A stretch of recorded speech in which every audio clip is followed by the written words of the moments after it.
We hear the word perfectionism all the time, right?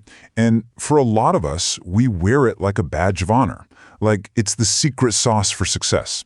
But what if that's not really what's going on? In this explainer, we're going to dig into a totally different idea. What if perfectionism isn't a strength at all, but a shield? Wow. Just let that sink in for a second. This one sentence, it really gets to the very heart of what we're talking about today. It just flips the script on how we usually think about perfectionism, doesn't it?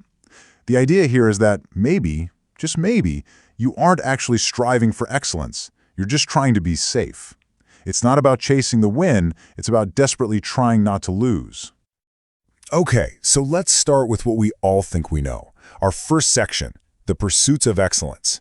Because, let's be honest, for most of us, perfectionism just feels like a good thing, you know? It's that voice inside that pushes you to do your absolute best, to really knock it out of the park. And look, this totally makes sense on the surface. I mean, think about the classic job interview question, right? What's your biggest weakness? How many of us have heard or even said, well, I guess I'm just a perfectionist. It's the ultimate humble brag. We dress it up as a positive, as this incredible, relentless drive for quality. We basically see it as the engine that powers our ambition. But here's where we hit a major fork in the road. This is the big question. What if that engine we just talked about, what if it isn't running on a desire for excellence at all? What if the fuel that's really powering it is just plain old fear? And that question brings us right to our second section, a question of motive. Okay, so this is where we really start to peel back the layers. Because here's the tricky part. The pursuit of excellence and the prison of perfectionism, they can look exactly the same from the outside. But what's going on under the hood, the internal wiring, it's completely, totally different. Okay, let's break this down. Take a look at this comparison. True ambition, think of it like a pull. It's pulling you towards a vision of what could be, of something amazing. And if you fail along the way, no big deal. It's just feedback, data you can use. But perfectionism, that's a push. It's shoving you from behind, and what's shoving you is fear.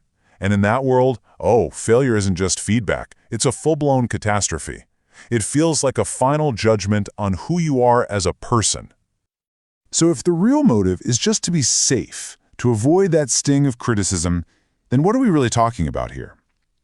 This leads us to the core idea, our main metaphor in this third section. Perfectionism isn't a paintbrush for creating a masterpiece. It's a weapon, but it's a defensive one. It is the shield of perfection. Yeah, you heard that right. Some research actually frames perfectionism as a trauma response.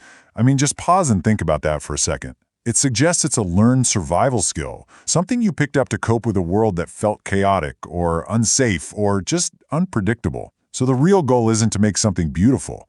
The goal is to make something bulletproof, so flawless that nobody can poke a hole in it.